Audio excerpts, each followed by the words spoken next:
안녕하세요, 누리입니다. 오늘은 제가 또 예전에 방구석에서 혼자 깨작거렸던 작은 작업을 하나 소개해 드릴게요. 귀에 딱지 않을 정도로 많이 들었던 말이 생산과 소비의 사회라는 말이 있죠. 그 사회 속에 살고 있는 저는 정말 생산과 소비에 대해서 뼈저리게 느끼고 있어요. 살다 보면 어쩔 수 없이 자꾸 물건에 둘러싸이게 되는데요. 저는 이 물건에 둘러싸인 저의 환경이 정말 싫었어요. 그래서 끊임없이 물건을 정리하려고 하다 보면 어쩔 수 없이 버리게 되거든요.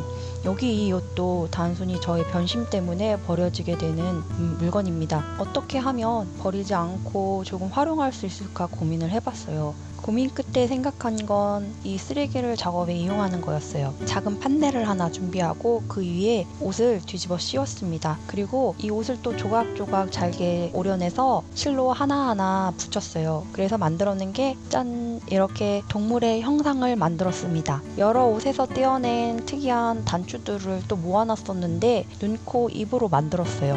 이것도 쓰레기죠. 이 형상을 보고 어떤 동물이 떠오르세요? 제가 상상하면서 만들어낸 이 형상은 부엉이를 모티브로 했어요. 그렇다고 완전 이건 부엉이다 라고 얘기하는 건 아니에요. 그저 이 옷의 질감을 통해서 동물의 형상을 만들어내고 싶었어요. 저에겐 이 회색의 옷의 질감이 새의 깃털처럼 느껴졌어요. 이건 일종의 실험작인데요. 그냥 쓰레기를 이용해서 어떻게 하면 작업으로 전환을 시킬 수 있을까, 그런 고민에서 시도했던 작업이에요. 이것도 포누스를 이용해서 시리즈물을 만들려고 싶었지만 역시나 저는 게을러서 하나의 작업으로 끝이 났죠.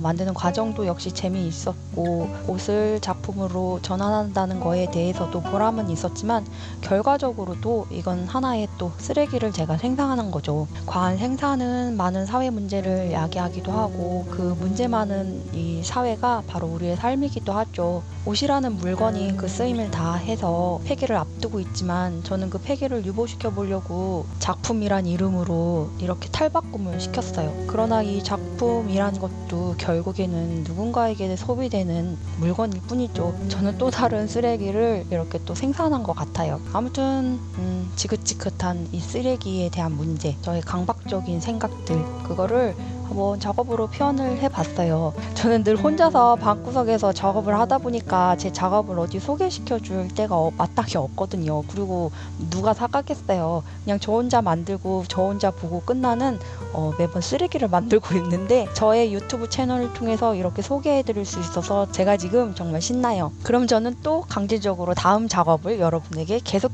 소개해 드리겠습니다. 시청해 주셔서 감사합니다.